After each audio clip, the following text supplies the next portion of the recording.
Welcome back, and we go back to Philly, where James Harden appears to be a shell of his former self this postseason. He's averaging only 18 points on 39% shooting against the Heat, raising questions about his future, questions that could be answered this summer when Harden turns 33 years old, which is like 90 in normal people years. The ball's in Harden's court this offseason. He could opt in the final year of his contract for $47 million guaranteed and become a free agent next year at age 33. Or if he opts out, he would be a free agent this year and would possibly be looking at a supermax contract that could be worth up to $250 million over 5 years. As a Philly fan, my heart just stopped. Now I got to resuscitate myself. Okay, I'm back to the segment. Jay Will's with us. Jay Will. All right, so advise me, man. Should the 76ers, or what should they do this summer with James Harden? Well, I think you have to have a realistic expectation conversation with him. And look, here's my thing. I don't think we're going to see an alternative version of James Harden. I think this is who you're going to have for the rest of his career to a degree. He hasn't attempted 20 shots or more yet. He's going to be a pass-first facilitator kind of guard. I think he's a piece. I don't think he's the piece. I think the piece that you go after this summer is Bradley Beal. I think having Bradley Beal, James Harden, and Joel Embiid on the same team is the way you win a championship. Yeah. How are you getting him? You don't have any cap space, and okay, then you're ready to give up now. Everything. Yes. Be careful now. Your heart already is it's yes. tough. Somebody get a doctor on standby. Maxey, you find a way to get rid of Tobias Harris. You get Maxey, he's got to go. You got to bleed to get. You got to bleed to get something like Bradley Beal. If I'm Washington, I'm not saying, oh sure, I'll take Tobias Harris in 2 years left at 38 and 39 million. I'm not doing that. It's going to be so hard to get Bradley Beal. You would have to figure out a way to include James Harden in a trade to get a guy like that. I don't think you have to. I think you can try to get. Go ahead. The Washington Wizards have done that already with John Wall. No, James Harden, no. Yeah. Please continue. No, that's what I'm saying from the DMV. So you know, Plus, they're trying to base the entire franchise around.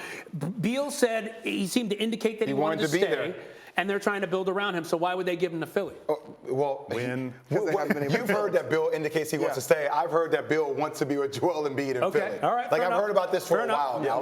So all I'm saying is, I hear how you're trying to get into the technical talk. I am not a GM. I don't know exactly how you get it done. But trust and believe, Daryl Morey would love to have Bradley Beal there along with James Harden and Joel Embiid. That's an interesting point. At the expense of James Harden, the guy who he moved heaven and earth to try to bring in, do you think something like that could happen? Can they make a trade like that? If they do, if David Stern will roll over in his grave and then say that trade will not be allowed to happen. I mean, how do you possibly make that work? I don't know how. Well, it's not just one trade. It could be a multiple team trade. You move assets and you get enough cap space for Philadelphia to go after Bradley Beal. Jay, I have covered the Knicks for a very long time. Yes. This has been the Knicks every offseason. How do you get Dame Lillard? Well, you just move this junk and put it over here. You guys don't have an MVP caliber player. James Harden? No, I'm talking about Joel Embiid that attracts. No, I'm not saying that attract part. I'm saying what you have assets to give to get a player. What do you have to give? Like Washington is trying to reset and rebuild. They actually had a pretty competitive team down the stretch.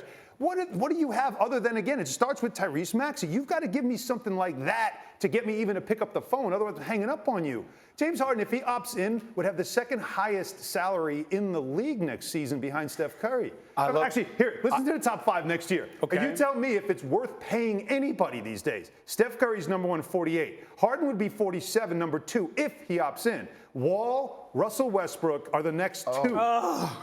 Then your 5th highest paid player, by the way, is LeBron James. I haven't even gotten to Giannis, Kevin Durant. I haven't got to anybody good yet. How are they on the back end? I can't even. So why would you give him a 5-year, 250? Why would you give him a 3-year? Why would you give him a 2-year? I'm glad you asked the question why, because Monica, I want to talk to you about this. And again, look at these numbers. The why of it all. You just traded Ben Simmons, all defensive stalwart, the guy who was supposed to be your future, to bring in James Harden. A guy who didn't want to be there, by the way. Right, but Daryl Morey, this has been his quest all along to bring James Harden in, right? So if I'm James Harden, Monica, I go to Daryl Morey and I say, I'm opting out. You got to pay me. Or are you going to let me walk and have traded Simmons for nothing? How do you handle that? This is what it's like in Philly right now. No, here's the deal. If If, and this is a huge if, and it is going against past behavior, which is the best indicator of future behavior. If James Harden has a come to Jesus moment, so to speak, and understands that at this point in his career, he's got to do something differently, he can be a third piece there.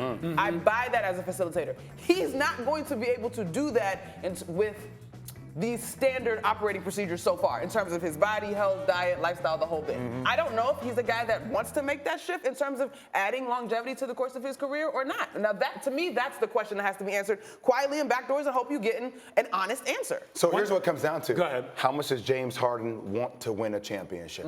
How much does he want to win? Because if you really want to win and you recognize that maybe you haven't been doing things the right way, if you are that third piece, if they are trying to go after another big time free agent, like, are you willing to accept less money to be part of a championship team and then not how people use that against your ultimate resume? I like that you bring up, are you willing to accept less money? Because in the NBA world, no one is willing to accept less money. And James Harden, if I was his agent or working with him, I'd say, why should you accept less money? They had to trade the house to get you. Here's why. I think you accept less money because if I'm Philly, I'm not friends with you. Yeah. This you is want business. the money? This is it. Take it from Sacramento. Enjoy. Yeah. Good luck. Where do you want to be? Enjoy that. That's why you start looking at money. Who's giving him Because that it's quality money of that he life. could have Exactly. that? I think all his leverage out the window. The way the season ended, the way he's played in the playoffs, zero leverage. His only leverage is Daryl Morey, who has to save face for the trade he made. But Jay, did anyone win this trade? Ben Simmons just had Real surgery quick, because I want to move on to the Did anyone even win this trade? TBD. Give me until next I year. think they both lost. TBD. We'll leave it Give me there. till We'll talk next year. about this more as we go in the show. Thank you for watching ESPN on YouTube. For live streaming sports and premium content, subscribe to ESPN+.